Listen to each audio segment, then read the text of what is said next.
పరిశ్రమలో ఎన్నో వేల మంది, వందల మంది కుటుంబాలు ఆధారపడి ఉన్నాయి అంటున్నారు. కానీ సినిమాకి 100 కోట్ల బడ్జెట్ ఖర్చు పెట్టినా, 1000 కోట్ల బడ్జెట్ ఖర్చు పెట్టినా, ఒక లైట్ మ్యాన్ కానీ, ఆఫీస్ బాయ్ కానీ, ఒక జూనియర్ ఆర్టిస్ట్ ఇచ్చే పేమెంట్ అంతా ఒకటే. కానీ ఆ బడ్జెట్ మొత్తం ఎవరు తింటున్నట్టు? మరి ఎవరు తింటారు? ఎవరు డబ్బులు వాళ్ళే తింటారు.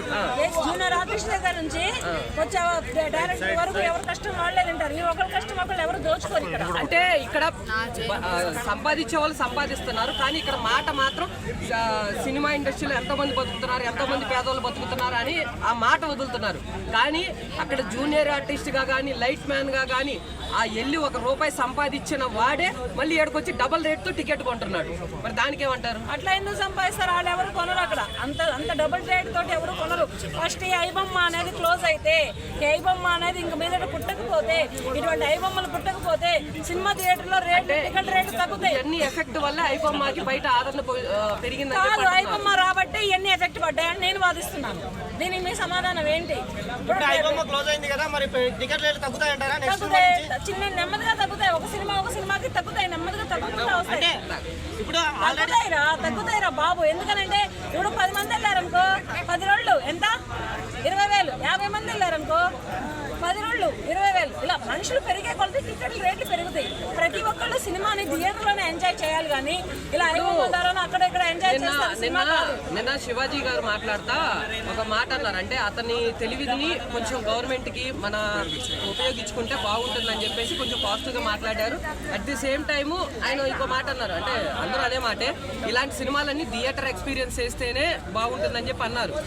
అట్ ది సేమ్ టైం నేను అడిగే క్వశ్చన్ ఏంటంటే, ఐబొమ్మ వాడు పెట్టింది ఓన్లీ ఓటీటీ మూవీస్ మాత్రమే, ఓటీటీలో రిలీజ్ అయిన హెచ్డి ప్రింట్లు మాత్రమే పెట్టాడు. థియేటర్ పైరసీ పెట్టలేదు అతను.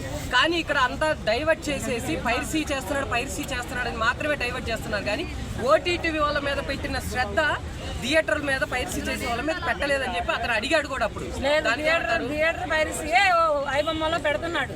లేదు, ఓటీటీకి దీనికి సంబంధం లేదు. ఓటీటీ అంటే ఒక 50 రోజులకో, ఒక 100 రోజుల తర్వాత ఓటీటీకి వస్తుంది. కానీ సినిమా థియేటర్లో ఆడిన తర్వాత సినిమా ఓటీటీకి వస్తుంది, కానీ థియేటర్కి వెళ్లకుండా సినిమా ఓటీటీకి రావట్లేదు. థియేటర్కి వెళ్లకుండానే ఐబొమ్మకి వస్తుంది సినిమా. దీనికి సమాధానం ఏంటి? అంటే ఇతను ఐబొమ్మ పెట్టబట్టే రేట్లు అయితే పెరిగినాయా? నేను చెబుతున్నాను కదా, వాళ్ళు హీరోలు హీరోయిన్లు తీసుకునే పారితోషికాలతో ఈ అబ్బాయికి అనవసరం. ఈ అబ్బాయి చూస్తాడా? సినిమా చూడమను. లేదంటే అప్పుడు పాతకాలం నాడు సినిమా టికెట్లు రేట్లు వేరు, ఇప్పుడు అప్పుడు రెమ్యునేషన్ వేరు, ఇప్పుడు రెమ్యునేషన్ వేరు, అప్పుడు టికెట్లు వేరు, ఇప్పుడు టికెట్లు వేరు. ప్రతి వస్తువుకి రేటు పెరుగుతుంది. మరి వాళ్ళు రెమ్యునేషన్ ఎక్కువ తీసుకోవద్దా? అంటే అప్పుడు కారు 5 లక్షలు ఉండేది, ఇప్పుడు ఎంత ఉంది? కారు BMW 2 కోట్లు ఉంది.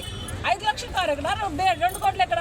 అంటే దాన్ని మేము సమర్థిస్తున్నాం, మేము కూడా అంటున్నాం బాగానే ఉంది. కాకపోతే ఐబొమ్మ వచ్చేసి మిగతా ప్లాట్ఫామ్స్ అన్ని పైరసీ చేస్తున్న, ఐబొమ్మ మాత్రం ఓన్లీ ఓటీటీని టార్గెట్ చేసినట్టు అయింది. కానీ ఇక్కడ ఓటీటీ వాళ్ళు ఇంతకు ముందు ఎలా ఉండేదంటే, ఓటీటీ ఒక ఛార్జెస్ తీసుకుంటే అది మొత్తం నెలకో ఇయర్కో ఉండేది. కానీ ఇప్పుడు దాన్ని 3-4 భాగాలుగా చేసి, అంటే ఈ కాస్ట్కి ఏమో యాడ్స్ రాకుండా, ఈ కాస్ట్ పెడితే ఇంకొంచెం పెడితే యాడ్స్ వచ్చేలాగా అలా వాళ్ళు ఛార్జెస్ పెంచుకుంటా పోవటం కూడా ఎఫెక్ట్ పడొచ్చు కదా. ఎందుకు ఇటు సైడే ఆలోచిస్తారు? ఓటీటీని టార్గెట్ చేయలేదు, ఓన్లీ సినిమా థియేటర్ని టార్గెట్ చేశాడు, సినిమా ప్రొడ్యూసర్ని టార్గెట్ చేశాడు, సినిమా హీరోల రెమ్యునేషన్ని టార్గెట్ చేశాడు, సినిమాలో ప్రతి నటిస్తున్న ఆర్టిస్టుల రెమ్యునేషన్ని టార్గెట్ చేశాడు. ఇతను ఎవరయ్యా ఆ టార్గెట్ చేయడానికి? ఇతను ఇంటి డబ్బులు ఏమైనా పెడుతున్నాడా? ఇతను అవసరం ఏమైనా అమ్మి పెడుతున్నాడా? ఎవరి కష్టం వాళ్ళది, ఎవరి ఇష్టం వాళ్ళది. అంతేగాని అసలు హీరోల రెమ్యునేషన్ గురించి మాట్లాడడానికి ఇతనికి ఏ రైట్స్ ఉన్నాయి? ప్రొడ్యూసర్ ఇస్తున్నాడు డబ్బులు, డైరెక్టర్ చూపిస్తున్నాడు, పని చేసుకుంటున్నాం, చెందుకుంటున్నాం. అటువంటిప్పుడు ఇతను ఎవరు ప్రశ్నించడానికి? సినిమా చరిత్ర పుట్టి 80 ఏళ్ళు అయిపోయింది. అంటే ఇక్కడ సినిమా చూసే ఆడియన్స్ ప్రతి ఒక్కరికి అడిగే హక్కు అయితే ఉంటుంది కదండి. ఎవరు అడుగుతారయ్యా? ఇష్టమైతే చూస్తావు, కష్టమైతే ఇంట్లో ఉంటావు. ఎవరు అడుగుతావు? నీ జేబులో 200 ఉంటే థియేటర్లో సినిమా చూస్తావు, లేకపోతే ఇంట్లో ఉంటావు. ఎవరిని అడుగుతావు? వాళ్ళని అడగడానికి మీరెవరు? అసలు వాళ్ళ కష్టం వాళ్ళు పడుతున్నారు, వాళ్ళది వాళ్ళు చూసుకుంటున్నారు. ఒక అలాంటప్పుడు అది బిజినెస్ అవుతుంది. కానీ సినిమా ఇండస్ట్రీని ఆదుకుంటున్నాం అది ఇదని మాట్లాడటం ఎందుకు? వాళ్ళు కూడా వాళ్ళ డిమాండ్ ని క్యాష్ చేసుకుంటే బిజినెస్ చేస్తున్నారు. అది ఎలా CG వర్క్ ఎంత ఉంటుందో తెలుసా? అది అదే చెప్తున్నా. ఇప్పుడు గ్రాఫిక్స్ కి ఎవడి పని వాడు చేసుకునేలాగా వాళ్ళు కూడా ఆ పనికి వెళ్తున్నారు. ఒక జూనియర్ ఆర్టిస్ట్ అవని, ఒక లైట్ మ్యాన్ అవని, వేరే కూలి పనికి వెళ్లకుండా ఆ పనికి వెళ్తున్నారు. వాళ్ళకి ఆ పనే వచ్చు, ఇంకో పని కాదు. అదే ఆ బడ్జెట్ వాళ్ళకి చేసుకునే టెక్నీషియన్స్ కానీ ఎవరైనా కానీ వాళ్ళకి ఆ పనే వచ్చు, వేరే పని రాదు. కనుకనే వాళ్ళు ఆ పనికే వెళ్తున్నారు. ఆ పని తప్ప ఇంకో పని రాదు వాళ్ళకి. ఇంకా అటువంటిప్పుడు వాళ్ళని ప్రశ్నించడం. మరి అలాంటప్పుడు ₹1 ఖర్చు సినిమా అంటే 2 గంటల సేపు చూసే ఎంజాయ్మెంట్ కాదు, 6 నెలల కష్టం. రాజమౌళి గారు లాంటి డైరెక్టర్ సినిమా తీయాలి అంటే సంవత్సరాలు కష్టపడి దానికి తగ్గ నటీనటులని, దానికి తగ్గ స్టోరీని, దానికి తగ్గ ప్రొడ్యూసర్ని వీళ్ళందరినీ చేసుకొని తీసి 2 గంటలన్నరలో సినిమా ఫ్లాప్ అంటే కాదది. సినిమా అంటే ఒక దశాబ్దమా, ఒక మనిషి జీవితమా ఉంటుంది.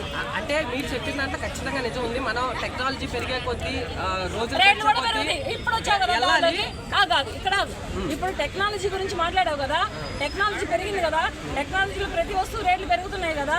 బియ్యం, పప్పులు, చింతపడు, కార్లు, ఫ్లైట్లన్నీ, టికెట్లన్నీ పెరుగుతున్నాయి కదా. ఇవన్నీ పెరిగినప్పుడు సినిమా హీరోలు, ఇప్పుడు మీరు కూడా మంచి దారికి వచ్చారు. ఒక మాట, వీళ్ళందరూ పెరిగినాయి కదా, జూనియర్ ఆర్టిస్టులు వాళ్ళు, ఈ లైట్ మ్యాన్లు వాళ్ళు ఎందుకు పెరగట్లేదు? పెరిగినాయి మన 200, 300, 100 మరంతే వాళ్ళు పెరిగిందంతే. వాళ్ళకి పెరిగితే కోట్లు పెరుగుతాయి. అంతే వాళ్ళు 10 రోజులు ధర్నాలు చేస్తే 10 రోజులు ధర్నాలు చేస్తే 10 రోజులు కాదు 20 రోజులు చేసినా సరే వాళ్ళు 30% పెంచుకున్నారు. అవును 30% పెంచమని అడిగారు వాళ్ళు ఎంత అడిగారు? మాకు ఎవ్రీ ఇయర్ లేదంటే